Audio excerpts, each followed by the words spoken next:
Hindi sinusuportahan ni Vice President Sara Duterte ang panawagang Marcos resign.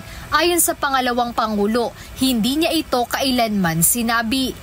Ang sinabi ko, ma'am, unang-una, magpa-drug test siya. That is a hanging open challenge na hanggang ngayon,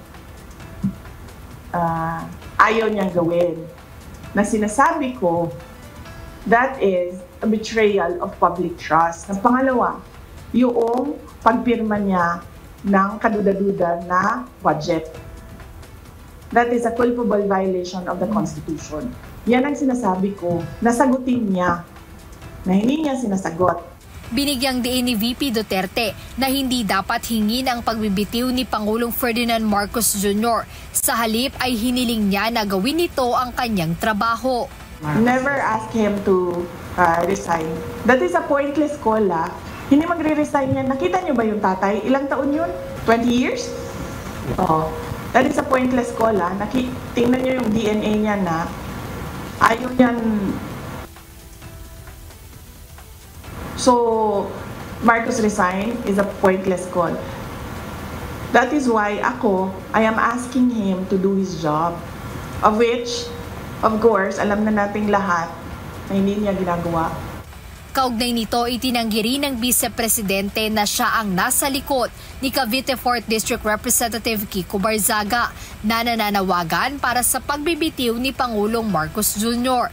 Hindi ko pakawala si Kiko Barzaga. Sa tingin niyo ba, sa personality ni Congressman Kiko Barzaga, isa siyang tao na ma-handle ng kahit sino man? I do not control Congressman Kiko Barzaga. He is his own person, he has his own principles, and he has his own free will.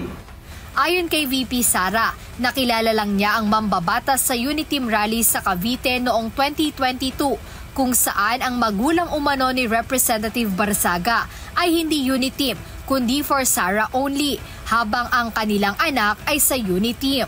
Nakikita niyo naman yung kanyang independence sa pag-iisip eh.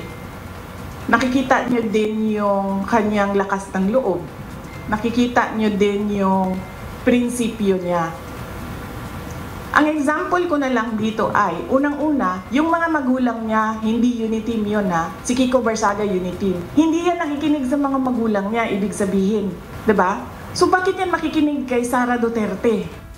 Pinabulaanan din ng pangalawang Pangulo ang mga usapin ng destabilisasyon at iginiit na ang mga usap-usapan ay gawa-gawa lamang ng kasalukuyang administrasyon. Alam mo ma'am, yung destabilization, nanggagaling lang naman yan sa administrasyon eh. Wala namang destabilization na nangyayari eh. Nagsasalita lang yung mga tao. At nai-insecure lang o natatakot lang yung administration sa lakas ng boses ng mga tao. Pero sa totoo lang ma'am, walang nagpaplano ng destabilisasyon. Normal ang pagpapahayag ng isang tao sa kanyang nararamdaman. Jedna Resina, UNTV News and Rescue. Diyos ang aming sandigan, serbisyo publiko ang aming pinahahalagahan.